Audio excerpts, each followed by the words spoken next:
Bonjour à toutes et à tous. Alors, nous allons aujourd'hui parler d'une action qui défraye la chronique sur la bourse de Paris. C'est une action du SBF, c'est pas une small cap banale, isolée dans son coin. C'est Viridien. Certains diront Viridien, enfin les deux se disent, qui était anciennement CGG, Compagnie Générale de Géophysique, et qui a changé de nom l'année dernière pour devenir Viridien. Cette action défraye la chronique parce que le titre a explosé véritablement ces derniers temps, en particulier depuis le début du mois de novembre. Regardez le graphique sur un an, vous allez comprendre. Donc vous voyez, le titre était vraiment malmené, il était à 50, 60, 65 euros, et le voilà autour des 120 euros. Il a quasiment doublé sur cette première quinzaine de novembre. Alors, que s'est-il passé sur Viridien? Nous allons le voir, et nous allons essayer de comprendre pourquoi ce titre que j'ai recommandé lorsque personne n'en voulait se trouve aujourd'hui à ces niveaux de valorisation. Quel est l'avenir possible pour cette valeur? Nous allons voir tout ça dans cette vidéo. Je vous invite d'ores et déjà à liker et partager cette vidéo, à vous abonner à cette chaîne YouTube, et n'oubliez pas, bien sûr, de vous inscrire sur francebourse.com, qui est le site sur lequel je donne par écrit, par mail, les recommandations qui sont ensuite consignées dans une lettre quinzomadaire, comme on dit, puisqu'elle paraît tous les 15 jours, qui s'appelle la quinzaine de France Bourse, avec son fameux portefeuille croissance qui est géré comme un portefeuille réel. Voilà, donc j'avais recommandé le titre Viridien au mois de mai. Il était alors vers les 50 euros. Personne n'en voulait à cette époque-là. Il avait baissé, il avait monté auparavant, puis baissé, puis monté, puis baissé, mais il était toujours dans cette zone 40, 50, 60, 70. Il pouvait très bien perdre 30% en l'espace d'une semaine et ensuite rebondir. Enfin, il n'y avait rien de sûr, c'était une valeur très hésitante. Pourquoi personne n'en voulait? Parce que CGG, de son ancien nom, donc, était une société qui a énormément déçu. Pendant des années, cette boîte a déçu. Il y a eu plusieurs augmentations de capital, à chaque fois ultra dilutives pour l'actionnaire, un peu comme ce qui s'est passé sur Atos, sauf que là, ça s'est passé plusieurs fois. Vous voyez ce qui s'est passé sur Atos l'année dernière? Eh bien, sur Viridien, anciennement CGG, ça s'est passé plusieurs fois.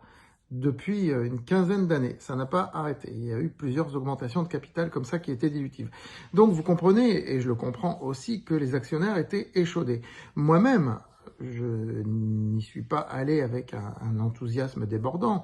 J'ai dit que c'est spéculatif, qu'il faut acheter une petite ligne, genre 2,5% de pondération, pour voir. Et puis, écoutez, aujourd'hui, ce qu'on voit, c'est le feu d'artifice. J'avais recommandé de ramener le prix de revient à zéro, par prudence, comme je le fais sur beaucoup de valeurs. Et bien sûr, nous avons le solde qui reste en portefeuille aujourd'hui. Et ce solde, donc, puisque le prix de revient a été ramené à zéro, c'est du pur bénéfice. Alors, pourquoi ce changement complet d'état d'esprit? D'abord, il y a eu une nouvelle direction. Comme sur Atos, ces boîtes ont un destin un peu parallèle. C'est des boîtes qui reviennent du néant. C'était des sociétés zombies quelque part. C'est le cas de Casino, par exemple, aujourd'hui encore. Et Viridien, aujourd'hui, n'est plus du tout zombie, parce que la société a su installer un narratif. J'en reviens toujours à ça. Au départ, le narratif n'est pas très écouté. Les investisseurs se disent, vu le passé, on ne peut pas faire confiance. Donc le titre restait, à 40, 50, 55, en sachant que ce cours est celui d'un regroupement. Parce que les 50 euros d'aujourd'hui, c'était 50 centimes il y a un an. Même les 120 euros d'aujourd'hui, ça aurait été 1,20 € il y a encore un an. Il y a eu un regroupement. Et on voit, comme je le dis toujours, que les regroupements d'actions ne donnent pas un effet immédiat. C'est pas parce qu'il y a un regroupement que d'un coup la perception du titre s'améliore. Non, derrière, il faut que le narratif s'installe et surtout, qu'il y ait à un moment donné des résultats. Oui, les fondamentaux, bien sûr, ils existent. Moi, comme je le dis toujours, je ne suis pas du genre à dépouiller les bilans. De toute façon, je ne suis pas comptable, je n'ai pas fait d'études de comptabilité, mais il faut bien sûr voir les grandes masses du bilan, et c'est ce que regardent les investisseurs. Ils ne regardent pas les choses en détail, ils regardent les grandes masses du bilan, et surtout les évolutions. Et là, ce qui s'est passé, l'électrochoc, c'est le 30 octobre, lorsque Viridien a annoncé un très bon troisième trimestre, avec un chiffre d'affaires en progression de 30% et un EBITDA qui a fortement augmenté, tout en confirmant son objectif de 100 millions de cash flow par an. Un objectif auquel le marché ne croyait plus. Donc du coup, les résultats étant à l'appui, ils ont été publiés, ils ont été vérifiés par des auditeurs, etc. On est quand même sur une boîte du SBF. Du coup, l'entreprise a été revalorisée. Et des grandes banques se mettent à s'intéresser au dossier. Par exemple, UBS, la banque suisse UBS, investit dans Viridien, vient de monter au-dessus de 5% du capital. Et surtout, cette hausse donne aussi confiance aux partenaires, aux fournisseurs, aux clients. Viridien ne fait qu'annoncer des contrats les uns après les autres. Donc, Viridien est aussi de moins en moins dépendante des cours du pétrole, parce que la société qui est spécialiste dans tout ce qui est exploration sismique et autres se lance beaucoup sur l'exploration pour l'hydrogène, par exemple, qui est un thème porteur en bourse.